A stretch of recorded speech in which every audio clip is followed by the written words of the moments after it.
Assalamualaikum anak-anak. Kali ini kita akan belajar tentang sistem pernapasan manusia. Semua makhluk hidup di dunia ini bernafas, termasuk manusia. Manusia bernapas dengan cara mengambil oksigen dari udara dan mengeluarkan karbon dioksida dari tubuh.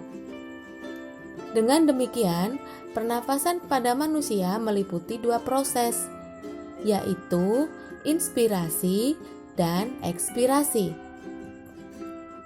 Inspirasi adalah proses pemasukan udara ke dalam tubuh melalui alat pernafasan. Sebaliknya, ekspirasi adalah pengeluaran udara pernafasan dari dalam tubuh melalui alat pernafasan. Alat pernafasan utama manusia berupa paru-paru. Oksigen yang diserap paru-paru akan diedarkan ke seluruh tubuh. Oksigen digunakan dalam proses metabolisme tubuh. Proses tersebut menghasilkan energi dan zat sisa. Energi digunakan untuk melakukan berbagai aktivitas tubuh. Sementara itu, zat sisa yang berupa karbon dioksida dan uap air harus dikeluarkan dari tubuh. Zat sisa berupa karbon dioksida bersifat racun di dalam tubuh. Untuk memahami sistem pernafasan secara utuh, kita harus mengenal bagian-bagian dan fungsi dari penyusun sistem pernafasan. Pertama, udara masuk ke rongga hidung melalui proses inspirasi. Rongga hidung berfungsi sebagai jalan keluar masuk udara pernafasan.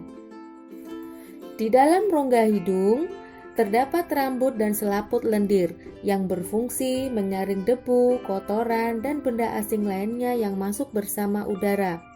Selaput lendir juga berfungsi untuk penyesuaian suhu dan kelembapan udara. Tujuannya agar udara yang masuk ke paru-paru tidak terlalu kering maupun terlalu lembab.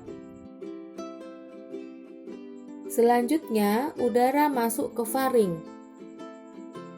yaitu persimpangan antara rongga hidung ke tenggorokan dan rongga mulut ke kerongkongan.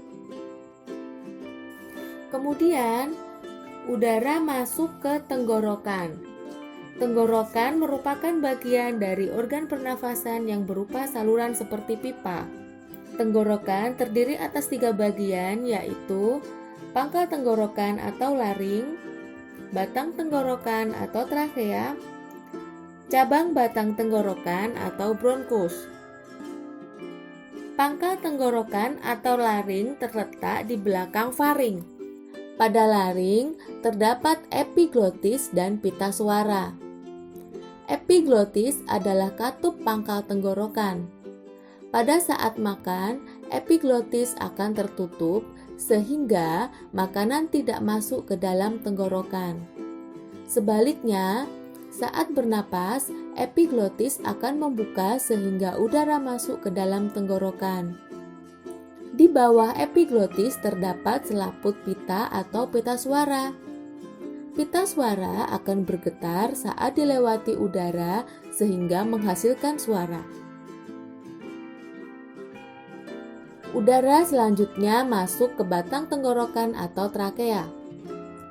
Batang tenggorokan berupa saluran memanjang dari leher hingga rongga dada bagian atas.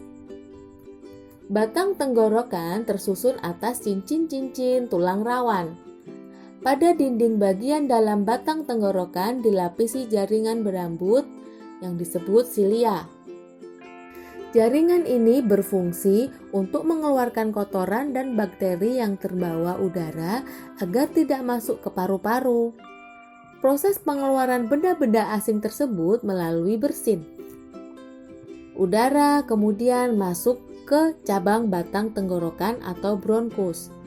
Cabang batang tenggorokan atau bronkus adalah percabangan trakea. Bronkus terbagi 2, yaitu bronkus kanan dan bronkus kiri. Bronkus kanan merupakan cabang batang tenggorokan yang menuju paru-paru kanan. Bronkus kiri merupakan cabang batang tenggorokan yang menuju paru-paru kiri. Bronkus akan bercabang-cabang lagi yang disebut bronkeolus. Kemudian, udara masuk ke dalam paru-paru yang merupakan organ utama dalam sistem pernafasan.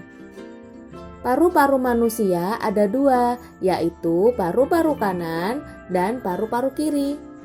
Paru-paru kanan terdapat 3 gelambir, sedangkan paru-paru kiri terdapat 2 gelambir. Pada paru-paru terdapat bronkus dan bronkeolus. Selain itu, di dalam paru-paru ini terdapat alveolus yang merupakan ujung dari bronkeolus yang berbentuk gelembung kecil seperti buah anggur. Di alveolus inilah terjadi proses pertukaran udara pernapasan, yaitu antara oksigen dan karbon dioksida. Oksigen akan diikat oleh darah dan diedarkan ke seluruh tubuh melalui pembuluh darah. Pada saat bersamaan, karbon dioksida dilepas untuk dikeluarkan melalui saluran pernafasan bersama dengan uap air sisa pembakaran tubuh. Berdasarkan uraian tersebut dapat dijelaskan bahwa saat bernapas udara akan masuk melalui rongga hidung, selanjutnya bergerak menuju faring, kemudian menuju tenggorokan yang terdiri atas laring, trakea, dan bronkus. Terakhir, udara masuk ke paru-paru, yang di dalamnya ada bronkus, bronkeolus, dan alveolus. Sedangkan proses pertukaran udara pernapasan antara oksigen dan karbon dioksida berlangsung di alveolus. Pernapasan pada manusia meliputi 2 proses, yaitu inspirasi dan ekspirasi. Pernapasan dapat dilakukan melalui mekanisme pernapasan dada dan pernapasan perut. Kedua kegiatan pernapasan tersebut membutuhkan kekuatan otot.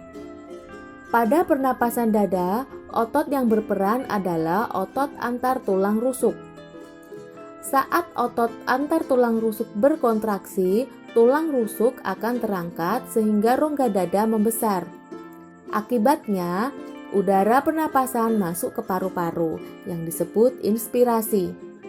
Sebaliknya, saat otot antar tulang rusuk relaksasi, tulang rusuk akan turun kembali sehingga rongga dada menyempit. Kondisi ini mengakibatkan udara keluar dari paru-paru atau disebut ekspirasi. Sedangkan pada pernapasan perut merupakan pernapasan yang dibantu oleh otot-otot sekat rongga dada atau diafragma. Saat otot diafragma berkontraksi, diafragma mendatar sehingga rongga dada membesar. Kondisi ini mengakibatkan tekanan udara dalam paru-paru mengecil. Akibatnya, udara dari luar masuk ke paru-paru atau disebut inspirasi. Sebaliknya, saat otot diafragma relaksasi, diafragma melengkung sehingga rongga dada menyempit. Kondisi ini mengakibatkan tekanan udara di paru-paru membesar. Akhirnya, udara keluar dari paru-paru yang disebut ekspirasi. Demikian penjelasan singkat tentang sistem pernafasan manusia. Semoga bermanfaat dan sampai bertemu di pembelajaran berikutnya. Wassalamualaikum warahmatullahi wabarakatuh.